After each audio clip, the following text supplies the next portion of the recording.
Welcome and thank you for joining us for a webinar discussion on patient monitoring device development challenges.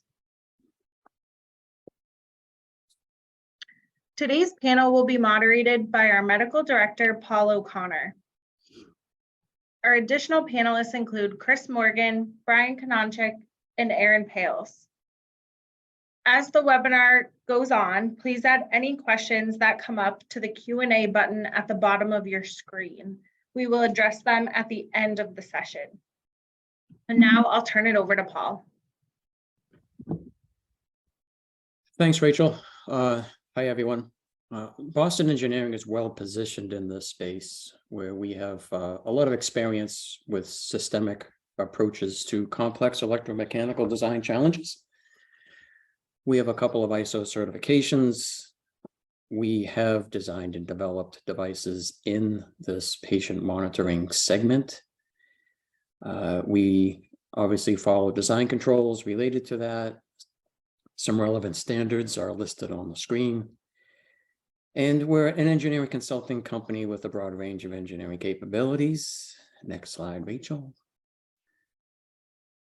And those capabilities are organized into what we call centers of excellence, where we consider ourselves pretty good at these things.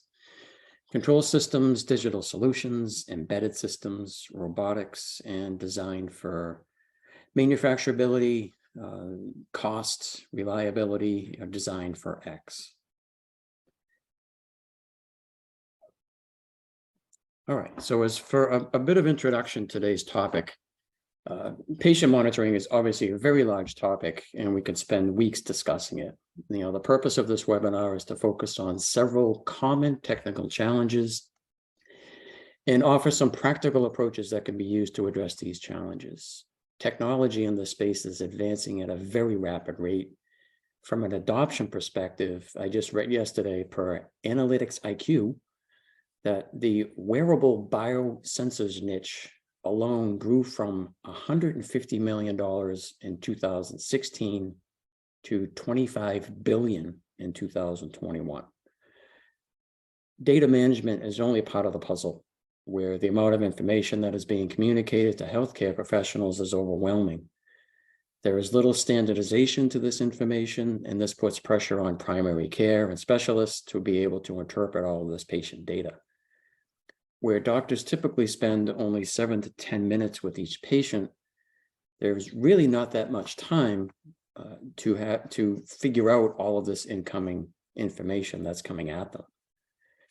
And for some companies, remote patient monitoring represents an opportunity to differentiate their product offerings.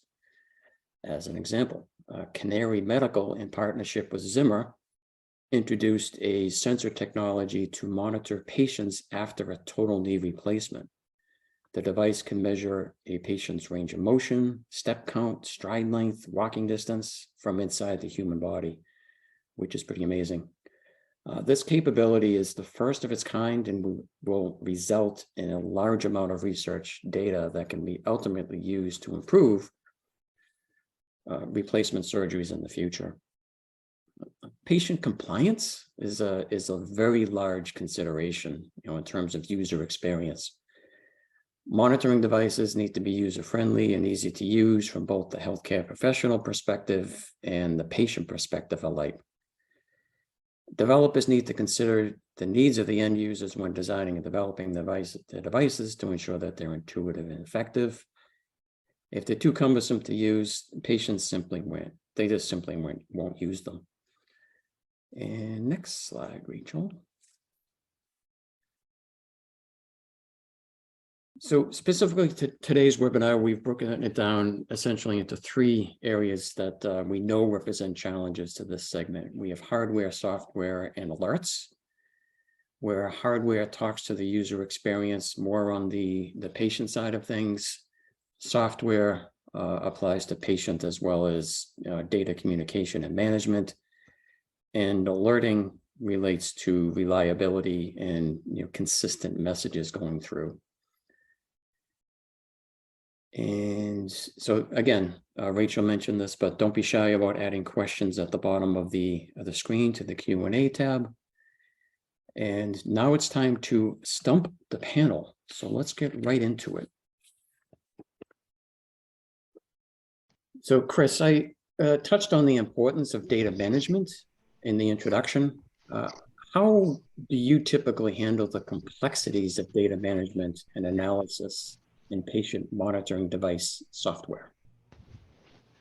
No, that's a good question. I think if you read a bit about any kind of connected device, medical devices included, it's all about the data. And I think the key is to get the data to a location where it can be processed. So typically these devices will be connected. They'll be connected to the cloud. They'll be connected securely to the cloud, and they'll be able to deliver that data to some sort of a cloud data storage. And that's where now you can look at, well, what are you going to do with that data? You're going to take that data. You might send some of it back to the patient to provide them updates on their treatment. You may provide that data to your internal data scientists for analysis. You may provide it to doctors. So I think in general, it's all about trying to get the most efficient and most effective way to get your data back to a system where it can be processed, managed, and otherwise analyzed. All right, thank you. Kind of a follow-on question to that, Chris, is what are the approaches to handle the scalability and performance challenges of patient monitoring device software? Yeah, I guess that question brings to mind a couple areas. It really does depend on the type of device and the data that's being gathered. Quite a few of the devices that we've worked with are what I would consider to be relatively low bandwidth data sources. So monitoring various physiological parameters. There are other patient monitoring applications that may require a huge amount of data, an MRI machine or other kinds of analytical devices. But yeah, I would say that given just the widespread availability of computing resources, there are many systems that are designed to scale vertically and horizontally to assist with that. So if we're talking about capacity, I think data storage is relatively cost effective these days. Its connectivity, we can spin up multiple servers and increase your data processing throughput. And one thing that we have worked a bit with is data compression. So looking at how to take the amount of data coming off the device and either extracting the event information that you want at the device level, or applying some sort of a lossless compression to get the data pushed to the cloud. Yeah, for sure. I think it's definitely a challenge, and as you scale to thousands of tens of thousands of devices, it's a consideration. You'll have to adjustments will have to be made to infrastructure as you scale. Okay, switching gears a little bit to Brian. What are the strategies for developing, user-friendly mobile apps and interfaces that enable the patients and healthcare providers to access and interpret the data that is so prevalent these days? Yeah, I mean that's a great question. So kind of really building off of what Chris was saying, you have these massive data stores and a lot of data.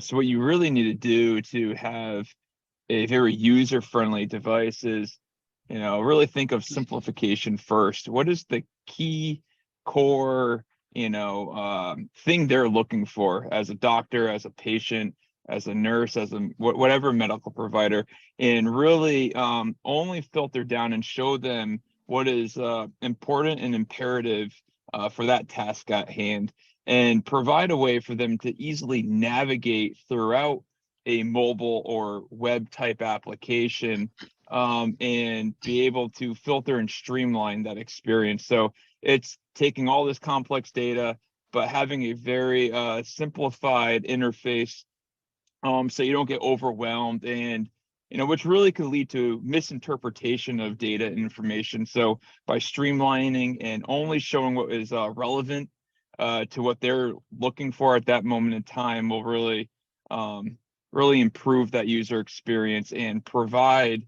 an app that is a little more beneficial to the end user.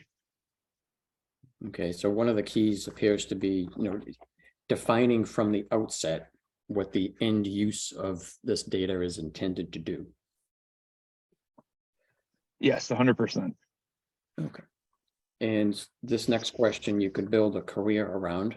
How can machine learning and artificial intelligence be leveraged to help medical staff identify early signs of patient decline?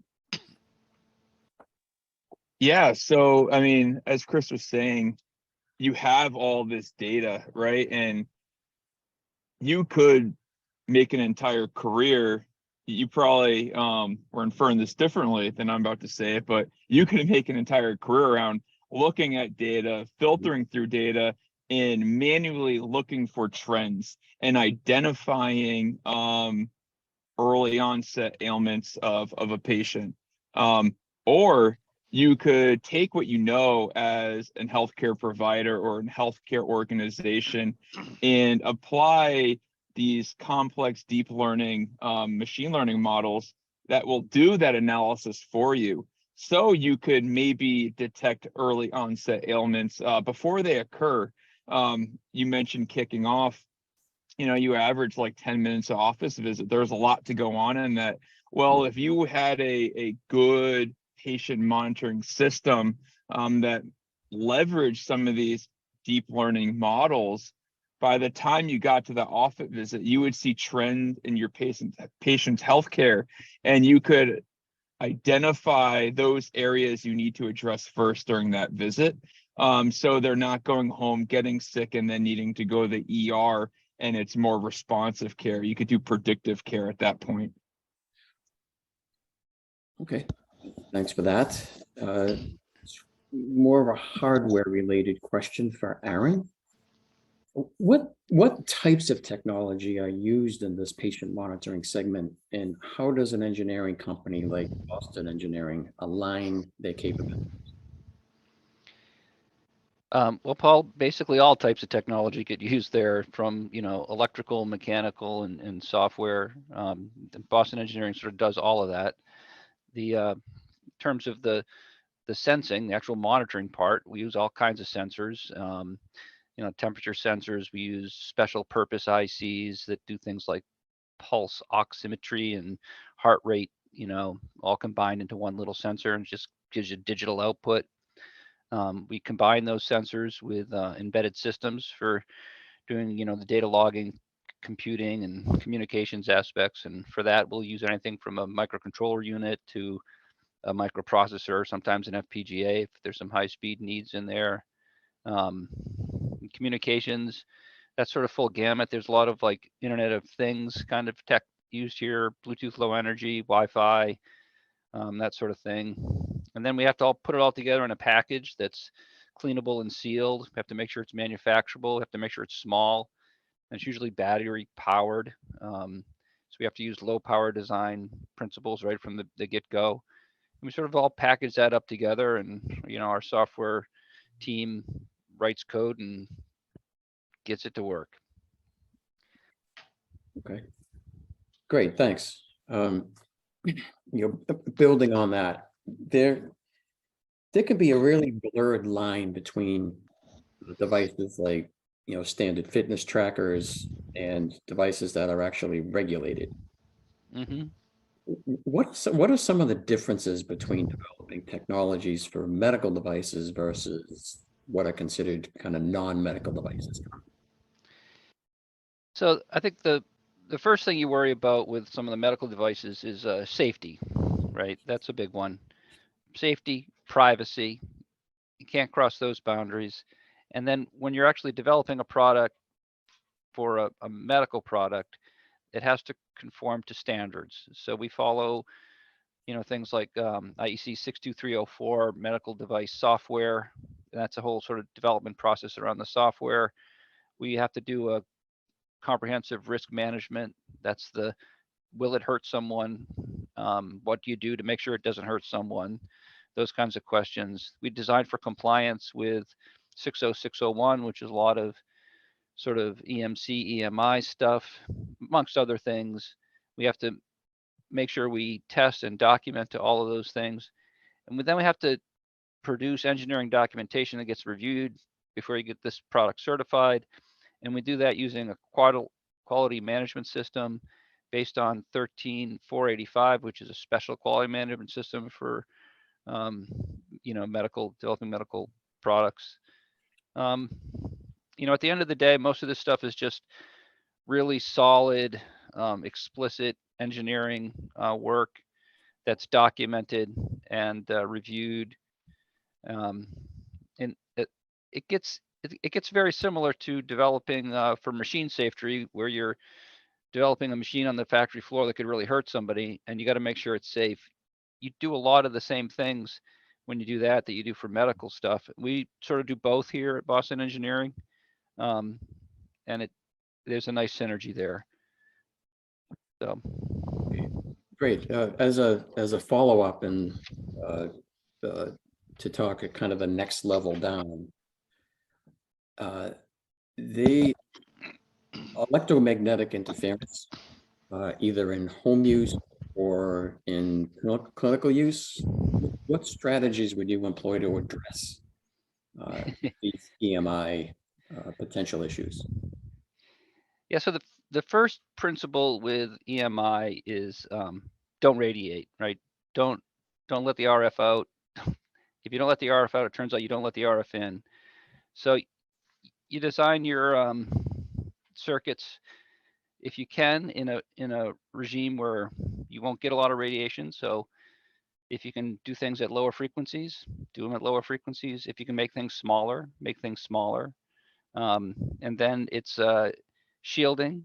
The shielding usually starts with work on the printed circuit board itself to make sure that you've got ground and voltage planes. For instance, if you just put all your ground and voltage planes on the outside of the board, makes it hard to debug. All the traces on the inside, it's hard for the traces to radiate through the ground planes and the voltage planes. And so you get some inherent shielding built into that.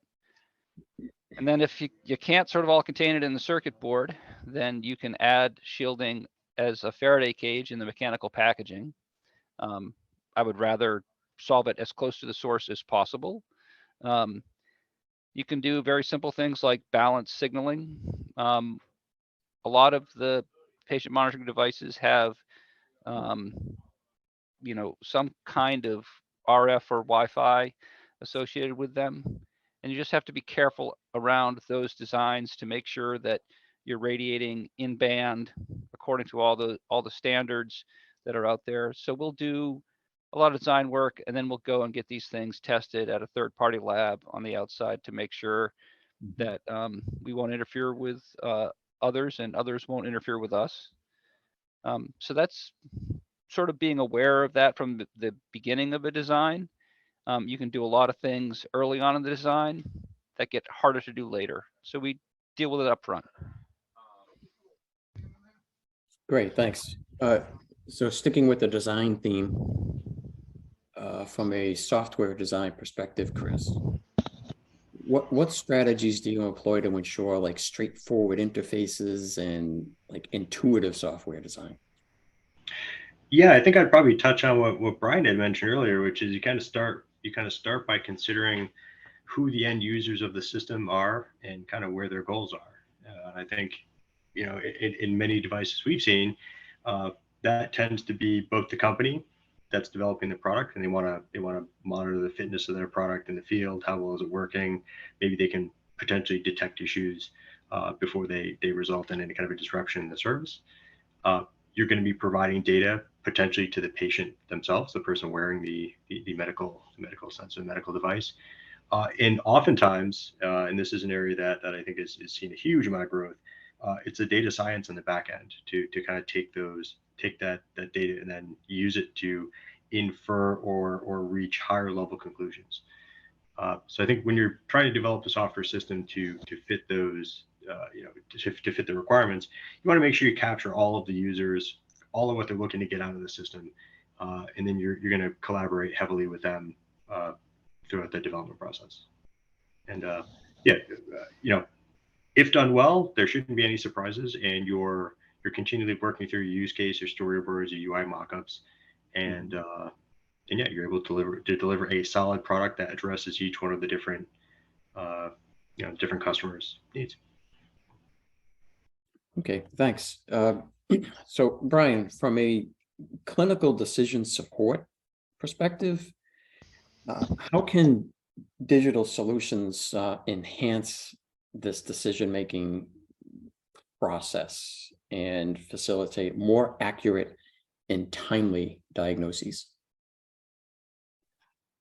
Yeah. So, again, kind of building off where the data lies and what Chris was saying earlier, as you start to build these connected products, and connected is, a product that phones home or phones to something that's not on board itself, you'll start to utilize a lot of these other cloud technologies to store your data, but also store these analytics. But by having that data and that device connected to this cloud infrastructure, this cloud environment, you're also able to allow other processes and applications to access what's going on in real time. So by having this connected infrastructure, this connected solution, you could really enable advanced alerting and monitoring, applying that machine learning for analytical trends that you might not never have known about, and that could really feed in and help provide additional awareness around what's going on in the facility that you're tracking. But really, it all comes down to the connectivity and being able to tap into that in a real-time manner, apply some analytics to it, and get some insights for the reason you want the insights. Kind of goes down to the UI, right? Why do you want to look at that data in real time? What happened in the past that you're trying to prevent in the future? Identify those points of touch with the data and building your alerting system around that. Okay, great. Continuing on the alerting theme, Chris, I'm assuming that like false alarms or issues with notifications can be related to software. What are the best practices for conducting software validation and verification for this patient monitoring segment? Yeah, I think to kind of touch a little bit on what Aaron mentioned, I think the rigor of developing a medical device is ensuring that it's going to be safe, it's going to be effective, it's going to be accurate. And a lot of that, what we have done with many devices is we'll be working with the customer to put together some sort of a model and a system that will let them test out the sensor, and then that will be used in conjunction with other secondary devices that will allow for correlation of the data. So if you're developing a pulse oximetry device, for example, you may use 2 or 3 other previously validated pulse oximetry devices.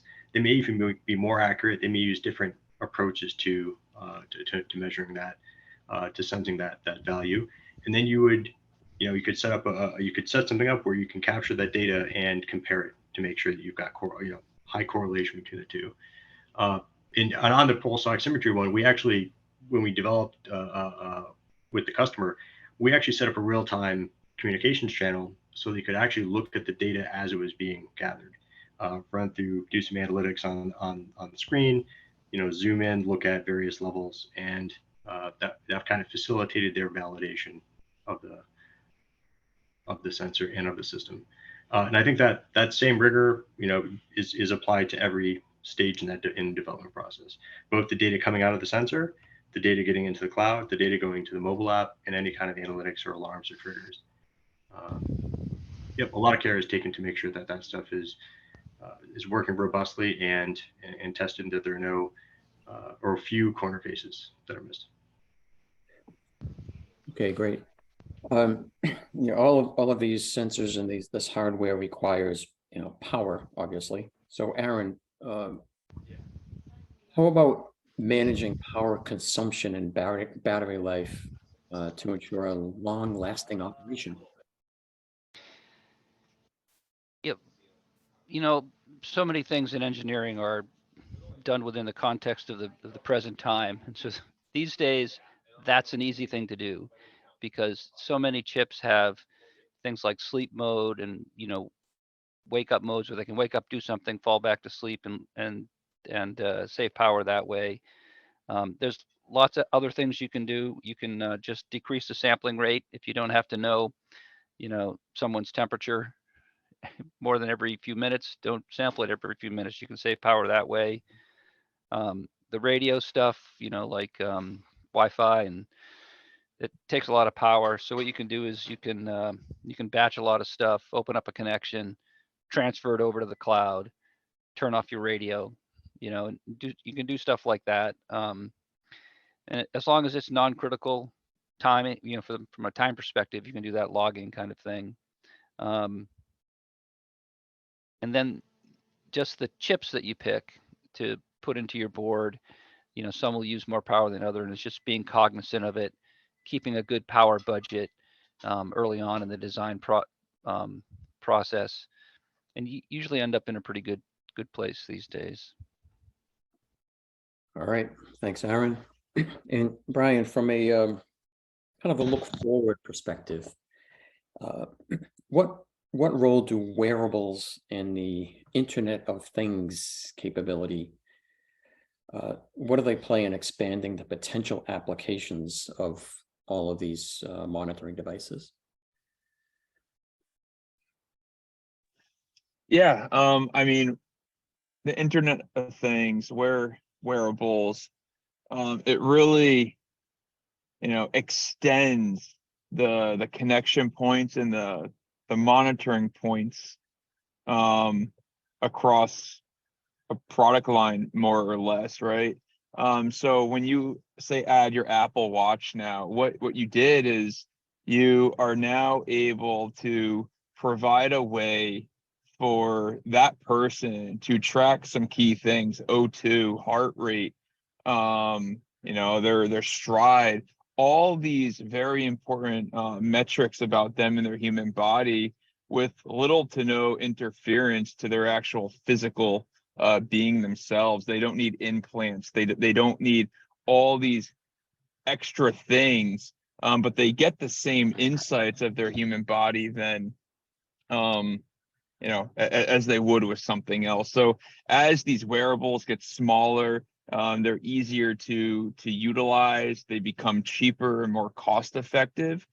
You're going to start seeing a trend in well-being increase, and people really wanting an improvement in their own well-being, and organizations that start capitalizing on the wearable market, is probably going to see themselves grow and outpace really some of the competitors, because we are starting to see that uptick in that trend in wearables, and the customers, the people that the everyday person, having more care about themselves, and the least intrusive you can be to allow them to track and monitor themselves, the better an organization will do in the long term. Okay, great, thanks. We're approaching the end of the kind of the bulk of our presentation, although I do want to touch on a couple of questions that we received from the audience. And again, don't be shy about putting your questions in.